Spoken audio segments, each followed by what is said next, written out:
In the early hours of October 16, 1946, the most powerful surviving leaders of Nazi Germany were led, one by one, from their cells in Nuremberg prison to the gymnasium where the gallows had been erected. The hangman had been waiting for months. The rope was ready. The condemned had said their final words. 10 men were hanged that morning. Joachim von Ribbentrop went first. Then Wilhelm Keitel. Then Alfred Rosenberg, Hans Frank, Wilhelm Frick, Julius Streicher, Fritz Sockel, Alfred Jodl, Arthur Seisencourt. One by one, the architects of the Third Reich dropped through the trapdoor. Justice, after years of catastrophic war and industrial murder, had been served. But one man was supposed to be number one on that list. The second most powerful man in Nazi Germany. Hitler's chosen successor. The founder of the Gestapo, the commander of the Luftwaffe, the man who built the concentration camp system, who oversaw the looting of Europe, and who sat in the dock at Nuremberg and looked the prosecutors in the eye with barely disguised contempt. Hermann Wilhelm Göring was never hanged. He cheated the executioner by just a few hours. And the question of how, and why, has haunted historians, criminologists, and survivors ever since. To understand how Hermann Göring could cheat death even at the very end, we must understand the man himself. From his earliest days, Göring displayed an exceptional talent for survival, and an almost supernatural ability to bend circumstances to his will. Hermann Wilhelm Göring was born on January 12, 1893, in Rosenheim, Bavaria. His father, Heinrich Ernst Göring, was a former German colonial administrator in Southwest Africa. The family was middle-class, respectable, with connections to the aristocracy. Hermann was the fourth of 5 children. From a young age, Göring was fascinated by military power. He excelled at the Karlsruhe Military Academy and later at the Berlin-Lichterfeld Officer Cadet School, the West Point of Germany. By the time the Great War broke out in 1914, he was a junior infantry officer, eager to fight. But it was in the skies of the First World War that Hermann Göring found his calling. Transferred to the Imperial German Air Service, he quickly proved himself an extraordinary pilot, brave, calculating, and utterly ruthless in the air. By the end of the war, he had achieved 22 aerial victories, earning the Pour le Mérite, Imperial Germany's highest military decoration, and command of the legendary Jagdgeschwader I, the Red Baron's old unit. When Germany lost the war and the old order collapsed, Göring, like thousands of young German veterans, was left adrift. He drifted through Sweden, where he worked as a barnstormer and airline pilot, and there he met Karin von Kanso, a Swedish countess who would become his first wife and the great love of his life. It was Karin who encouraged him to return to Germany. And it was in the turbulent wreckage of the Weimar Republic that Hermann Göring discovered Adolf Hitler. Göring participated in the failed Beer Hall Putsch of 1923, the Nazi coup attempt in Munich. He was shot in the groin during the chaos and fled to Austria, then Italy, then Sweden. He became dependent on morphine, prescribed initially for the pain, and would battle addiction for most of the rest of his life. But he survived. He always survived. When Hitler came to power in January 1933, Göring's loyalty was rewarded spectacularly. Within weeks, he had accumulated more official titles than almost any man in history: President of the Reichstag, Prussian Minister of the Interior, Reich Minister without portfolio, Reich Commissioner for Aviation, and, most ominously, founder of the Gestapo, the secret state police. In those early years, Hermann Göring was in many ways more visible than Hitler himself. Charming, gregarious, theatrical, he was the acceptable face of Nazism, at least to foreign diplomats and visitors who found the Führer unnerving. Göring wore flamboyant uniforms of his own design, collected art on a massive scale, and held lavish banquets at his country estate, Hall, named for his late wife, who had died in 1931. By the mid-1930s, Göring was the second most powerful man in Germany, officially designated as Hitler's successor should anything happen to the Führer. He oversaw the rearmament of the Luftwaffe, the German Air Force, in open violation of the Versailles Treaty. He played a central role in the remilitarization of the Rhineland, the annexation of Austria, and the seizure of Czechoslovakia. And he was central to the machinery of persecution. The Gestapo that Göring founded became the spine of Nazi terror. The concentration camp system, initially conceived to imprison political opponents, grew under his watch. In 1941, it was Göring who signed the infamous authorization ordering Reinhard Heydrich to carry out a total solution of the Jewish question in Europe, the administrative genesis of the Holocaust. But even as Göring reached the apex of his power, the cracks were forming. The Luftwaffe, his pride and joy, failed to defeat Britain during the Battle of Britain in 1940. He had promised Hitler his air force could supply the encircled German Sixth Army at Stalingrad. It could not. As German fortunes turned on the Eastern Front, Göring's influence began to wane. Hitler grew cold toward him. The man who had once been the Führer's chosen heir was slowly being marginalized. And then came the final collapse. By 1944, Germany was losing the war on every front. The Allied bombing campaign, which Göring had once famously declared could never reach German soil, was reducing its cities to rubble. Soviet forces were advancing relentlessly from the east. American and British forces had landed in Normandy and were pushing toward the Rhine. Göring had retreated increasingly into a private world of art collecting, drug-fueled delusion, and theatrical self-mythology. He had grown enormously fat, his weight had ballooned to over 260 pounds, and he had taken to wearing increasingly bizarre uniforms and jeweled accessories. His morphine addiction, never fully conquered, had flared again. Those around him noted that he seemed disconnected from reality, unwilling or unable to process the scale of Germany's catastrophe. In April 1945, as Soviet forces closed in on Berlin from the east and Allied armies crossed the Rhine in the west, Adolf Hitler retreated into the Führerbunker beneath the Reich Chancellery and prepared to die with his regime. It was in this final, apocalyptic context that Göring made the move that would technically make him a traitor in Hitler's eyes, and would, paradoxically, ensure his survival.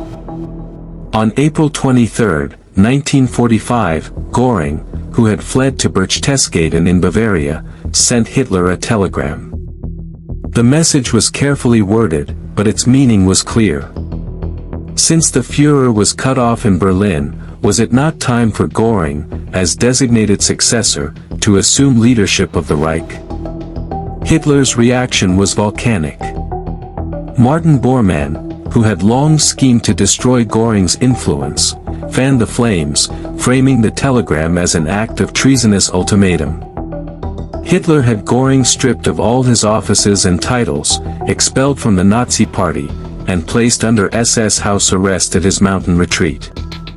He was to be shot if Berlin fell. On April 30, 1945, Adolf Hitler shot himself in the bunker. Admiral Karl Donitz was named as his successor, not Göring. On May 7, Germany surrendered unconditionally. The war in Europe was over. And Hermann Göring, the second most powerful man the Nazi regime had produced, was now a prisoner of the SS waiting to be shot, until his guards, realizing the war was lost, simply let him go. Göring's surrender to American forces on May 9, 1945 was, in some respects, characteristic of the man. He did not sneak across the border in disguise. He did not flee to Argentina with forged papers, as some of his colleagues would attempt. He surrendered, grandly, theatrically, as if he were still a man of consequence presenting himself for an audience.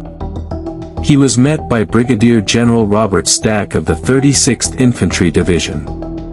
Göring had brought his wife Emmy, their daughter Etta, his valet, his personal physician, and several cars full of luggage, including his stolen art collection and 2 trains of personal possessions. He wore his marshal's uniform, his decorations, and the jeweled baton of a Reichsmarschall. Göring himself appeared to believe that the Allies might find him useful, that he could negotiate, charm his way to some kind of favorable treatment, perhaps even serve as an intermediary in post-war reconstruction. He was disabused of this notion fairly quickly. As the full scale of Nazi crimes became clear, as Allied forces liberated the concentration camps and found mountains of corpses, gas chambers, crematoria, the mood toward Göring and his colleagues hardened into something approaching cold fury. These men would face justice. International justice, of a kind never seen before in history.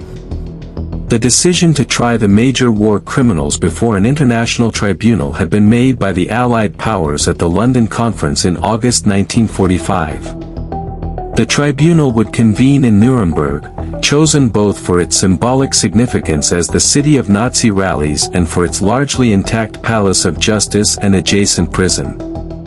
The defendants would face 4 counts: conspiracy to wage aggressive war, crimes against peace, war crimes, and crimes against humanity. Göring was to be defendant number 1. In the months before the trial began, something remarkable happened to Hermann Göring. Stripped of his drugs, American military doctors had weaned him off the morphine. Stripped of his uniforms, his titles, his art, his entourage, he became, in some ways, more himself than he had been in decades. His mind sharpened. His physical condition improved. He lost weight. And he decided that the trial would be his stage. His final performance. American psychologist Gustav Gilbert, assigned to evaluate the mental state of the defendants, held extensive conversations with Göring throughout the trial. His notes reveal a man of considerable intelligence who viewed the proceedings with something approaching contempt, convinced that in different circumstances, had Germany won the war, he would be celebrated rather than condemned. Gilbert recorded Göring as telling him, "Of course the people don't want war. But it's the leaders of the country who determine policy, and it's always a simple matter to drag people along, whether it's a democracy, a fascist dictatorship, or a parliament." When Gilbert pointed out that people have a say in a democracy, Göring reportedly replied, "Voice or no voice, the people can always be brought to the bidding of the leaders. That is easy. All you have to do is tell them they are being attacked, and denounce the pacifists for lack of patriotism." It is one of the most chilling quotations in the historical record. And it was delivered with perfect calm, in a prison cell, by a man awaiting trial for crimes against humanity. The International Military Tribunal opened on November 20, 1945, in the Grand Hall of the Nuremberg Palace of Justice. 21 defendants sat in the dock. Göring, as the most senior, sat at the front left corner of the dock, where he could see everything and everyone could see him. The prosecution team was international. British, American, French, and Soviet lawyers had worked for months to assemble a case unprecedented in both scale and ambition. They intended to prove not just individual guilt but the criminal conspiracy at the heart of the Nazi state. More than that, they intended to establish a principle that would echo through history, that there are crimes so grave that no national sovereignty protects those who commit them. The prosecution's opening statement, delivered by American Chief Prosecutor Robert H. Jackson, is still regarded as one of the great speeches in legal history. Jackson named Göring explicitly as the most culpable of all the defendants. A half-century of security and civilization may be irreparably lost in a few years under the leadership of men like Göring, he told the tribunal. Göring listened with his headphones on, leaning forward, following every word with intense concentration. When it was over, those who watched him said he appeared almost to smile. Over the following months, the prosecution presented its evidence.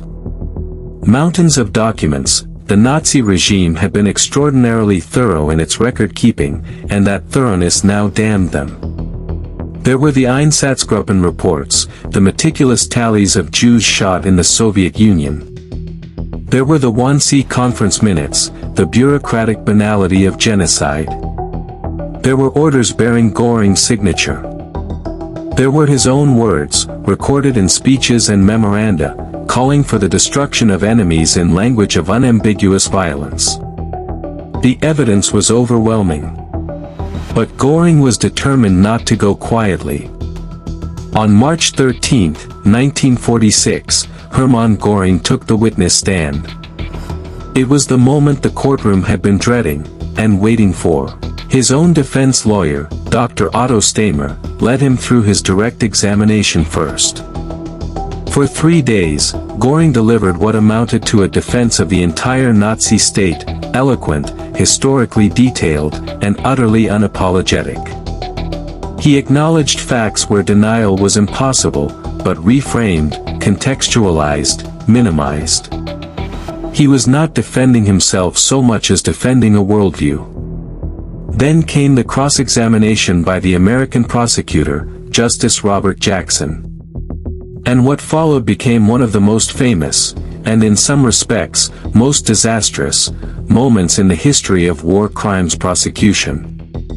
Jackson was one of the finest legal minds of his generation, a future Associate Justice of the United States Supreme Court.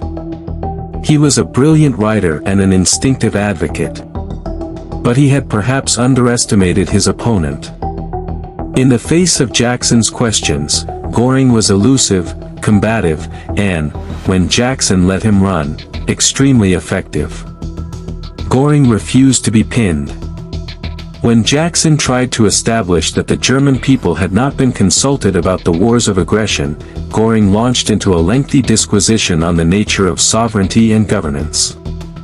When Jackson tried to cut him off, Göring complained to the bench, and the bench sided with him, ruling that the defendant was entitled to explain his answers.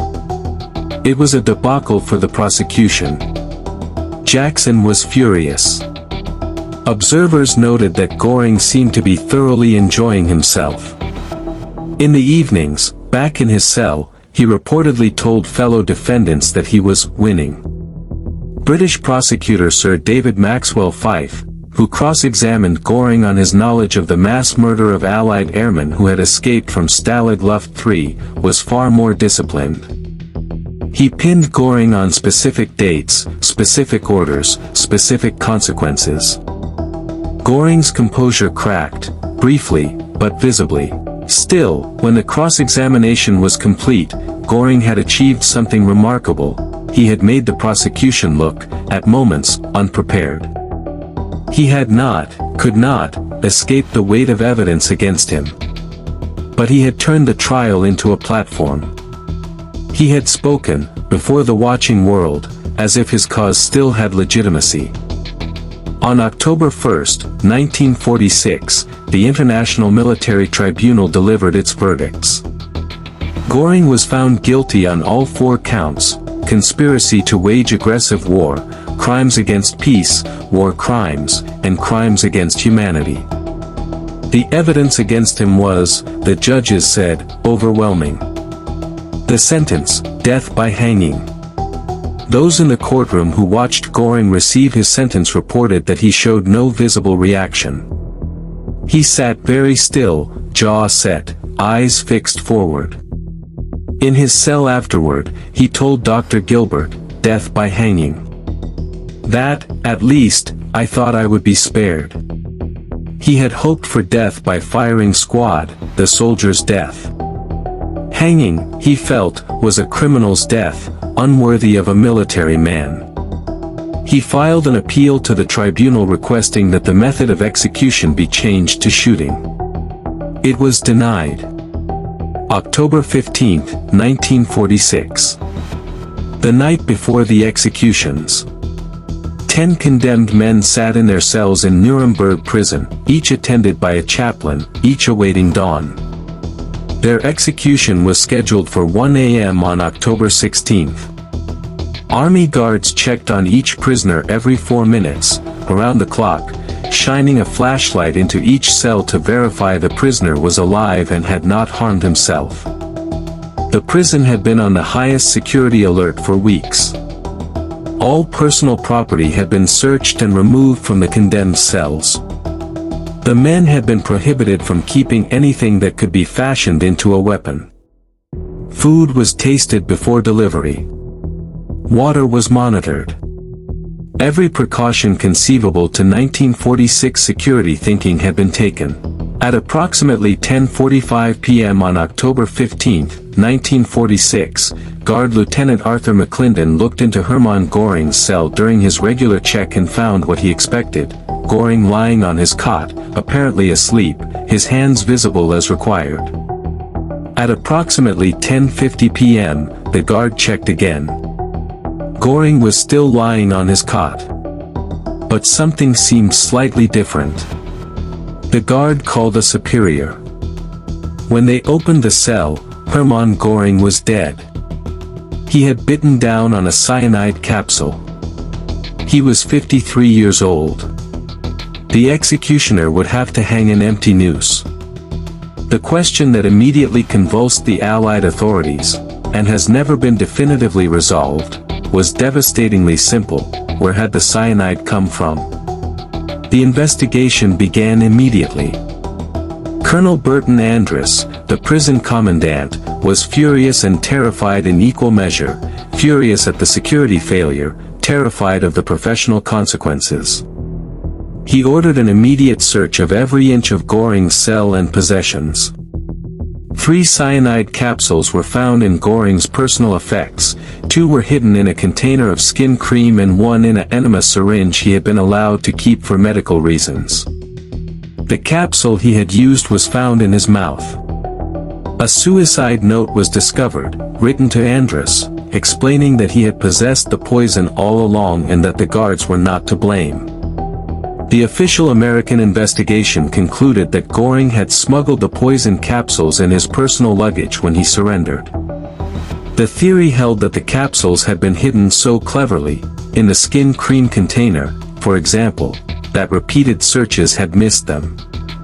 But this explanation has never fully satisfied historians, investigators, or the families of Nuremberg victims. For one simple reason: the capsules had been there for 17 months, through dozens of searches. Is it really credible that professional security personnel, on high alert, missed them every single time? Over the decades, alternative theories have emerged. Some historians have pointed to the American officers who guarded Göring and had regular contact with him, some of whom were known to have been charmed by the former Reichsmarshal's personality.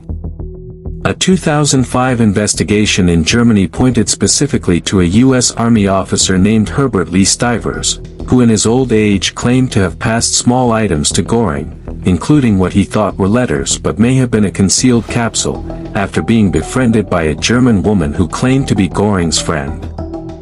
Stivers was 19 years old at the time. He said he had no idea what was in the container he passed to Göring, which was hidden in a pen. He was not charged with any crime.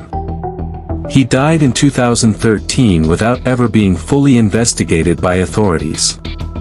Other theories have been proposed over the years: that the poison was passed to Göring by a German doctor or lawyer with access to the prison, that it came from a bribed guard, that it had indeed been with Göring since his surrender, hidden somewhere no one thought to look. None of these theories has been definitively proven. None has been definitively ruled out.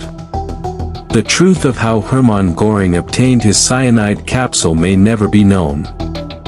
Göring left behind 4 letters, one to Colonel Andrus, one to the Allied Control Council, one to his wife Emmy, and one that appeared to be a general statement. In his letter to the Control Council, he made his position clear: he had not been broken by the trial. He had not been conquered by the verdict. He was choosing the manner of his own death on his own terms. He wrote that he had always intended to die this way if he were sentenced to execution, that he had arranged for the poison before he even surrendered, against exactly this eventuality. Whether this was literally true or a final piece of self-mythology is, again, debated. Hermann Göring was informed of her husband's death the following morning. She reportedly said only he died as he lived. Whether she meant it as praise or simple observation, history does not record. The Nuremberg Trials proceeded to their conclusion without him. The other defendants were hanged as scheduled. The bodies of the executed, along with Göring's body, were cremated and their ashes scattered in a tributary of the Isar River in Munich, specifically to prevent any of the locations from becoming Nazi shrines. The Nuremberg Principles, the legal and moral framework established by the trials, became the foundation of modern international humanitarian law. The International Criminal Court, the war crimes tribunals for Yugoslavia and Rwanda, the prosecution of war crimes in conflict after conflict, all of it traces its lineage directly to the courtroom where Göring sat and jousted with Robert Jackson 70 years ago. Hermann Göring's stolen art, thousands of pieces looted from Jewish families, museums, and private collections across occupied Europe, became one of the longest-running restitution stories in history. Pieces are still being identified and returned to the descendants of their rightful owners today. Karen Hall was blown up by Göring himself before the Soviets could reach it. The ruins are in what is now part of a nature preserve in Germany. Hermann Göring was the man who built the Gestapo, who oversaw the systematic theft of an entire continent's cultural heritage, who signed the authorization for the final solution, who bombed London, Rotterdam, Coventry, who strutted through a burning Europe in self-designed uniforms while millions died in the systems he created. He did not go to the gallows. He took that from history. But he cannot take this, the record, the names of the dead, the testimony of survivors, the mountains of documents bearing his signature. The world built on the principles established to answer what he and his kind did. History hanged him. It just took a little longer than planned. If you like this video, please like and tell us in the topic which topic will be covered next. Subscribe this channel for more informative updates about WW2. Thanks for watching.